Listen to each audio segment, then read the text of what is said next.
Hey everyone, how's it going? Geek here, and today I'm finally back to do what I do best. Make fan games, produce videos, and piss off Warner Brothers. No wait, strike that last one. I love those guys. Please don't sue me. So anyway, yes, I'm finally back. As you're all aware, the ones who listen anyway, I took a step back from the channel for a brief second to sort out some personal issues that came up recently and had to take a much needed break from development. After my stretch of R&R, I'm good as new. I just needed to recharge my batteries a bit before getting back to work. After focusing so much on the beta and getting the website ready for launch, I was honestly pretty drained.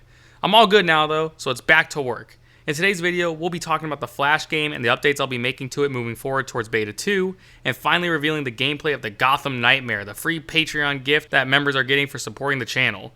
So let's get into it and break down the next steps for Geek Studios following the Flash beta.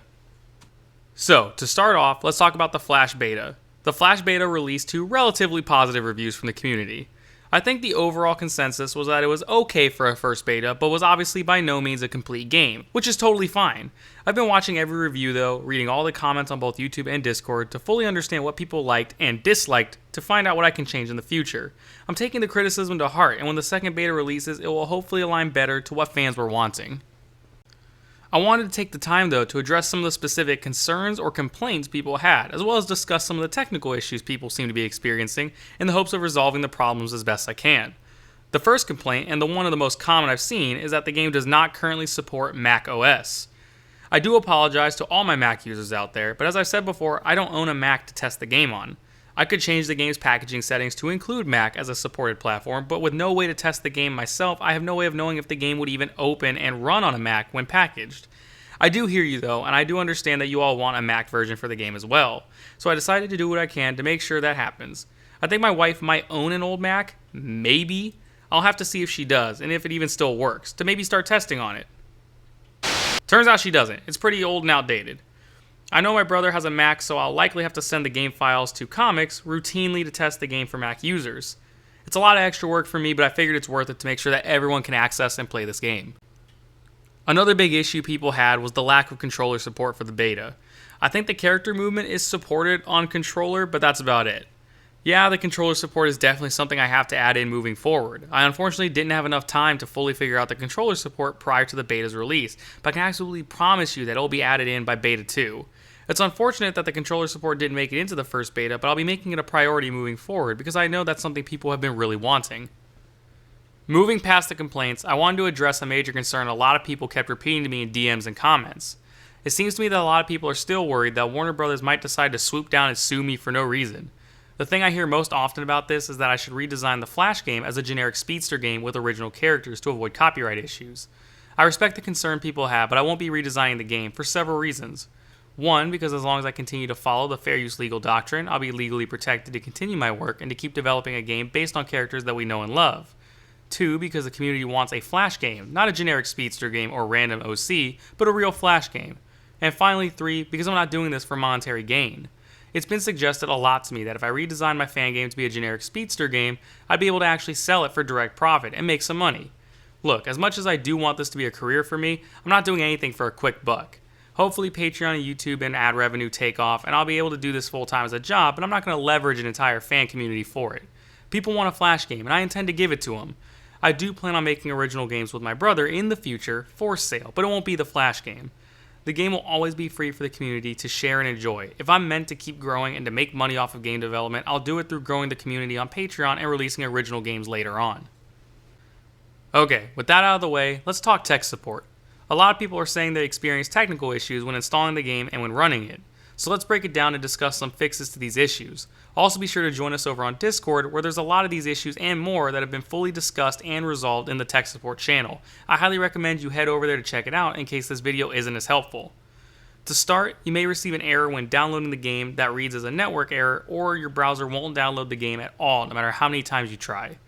This can be caused by several things, but after doing a little bit of Googling, something I'd hope everyone does to try and get a better understanding of what you're dealing with, but few actually do, you'll find that this error is most often caused by antivirus precautions built into some browsers. Because I'm an unverified developer, Microsoft won't invite me to their birthday parties. Any software I publish will be flagged every time you attempt to download it, and your browser will be blocked in an attempt to save you. To fix it, Google how to modify your specific browser's antivirus so it will trust unknown developers. You could also try using a different web browser as well.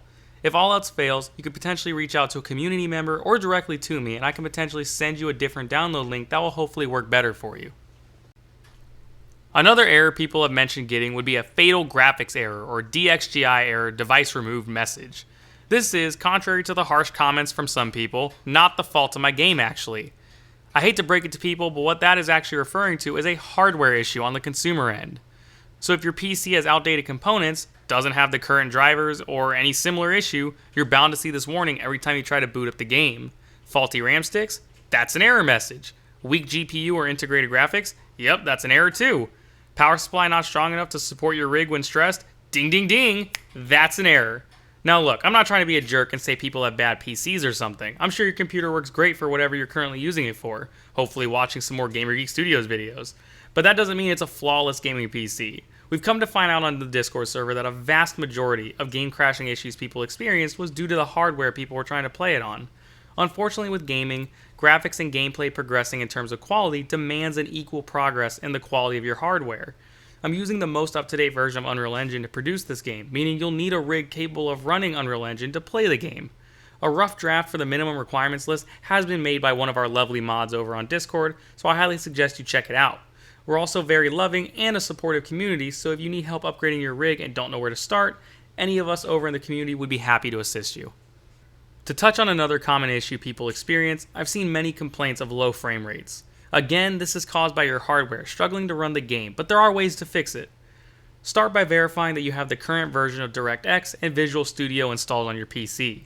Both are required for gaming, and outdated versions can cause lag. You can also create a shortcut for the game and right-click on the shortcut to open its properties. From there, you can specify the launch properties by making the game run with DirectX 11 instead of DirectX 12. This has helped people in the community already, so I highly recommend testing this out. Just follow the format exactly as depicted on screen when editing the properties and you should be fine. So with all that out of the way, let's talk Flash Beta 2. There won't be another beta for quite a while, but there are some exciting things coming. For one, phasing and other abilities will most likely be implemented by the time Beta 2 comes around. I know a lot of people have wanted more abilities like wall running and lightning throws to be implemented in the beta for testing, so there'll be a priority moving forward for me. I'm also hoping that the more detailed Central City will be at least mostly completed by the time Beta 2 rolls out, meaning I can leave it accessible for the community to run around in the future. So hopefully you guys are excited for the future of the Flash fan game, and definitely leave any suggestions on what you think should be added for Beta 2 in the comments down below and over on Discord. Now, before we wrap up the video and show some uninterrupted Batman Gotham Nightmare footage, I have an exciting announcement. Mrs. Gamer Geek and I are hitting the road. We'll be cruising around the country for the next month or so. Now, I know what you're thinking. How can Gamer Geek be back to work if he's traveling around for a month? Well, I'm traveling around the country actually to gain more inspiration for my projects, and we'll be incorporating all of our adventures into videos throughout the upcoming weeks. I wanted to do this to visit real-world equivalents to Central City and other fictitious metropolitan cities so I can make my environments as realistic as possible. Make no mistake, my friends, this isn't going to be some family vlogging trip. I'm going to try and 3D scan some environments, gather ambient sounds for my sound design and games, and adjust my layouts of my environments to be as realistic as possible. We're calling it geeking out across the country. I'll also be bringing my mobile setup on the trip so I can be gaming, internet permitting, in every state we visit. So leave some game suggestions that I should play and make videos out of while we're traveling around. Now, without further delay, here's some uninterrupted footage of Batman Gotham Nightmare. I hope you guys enjoy it, and I'll see you all in the next one.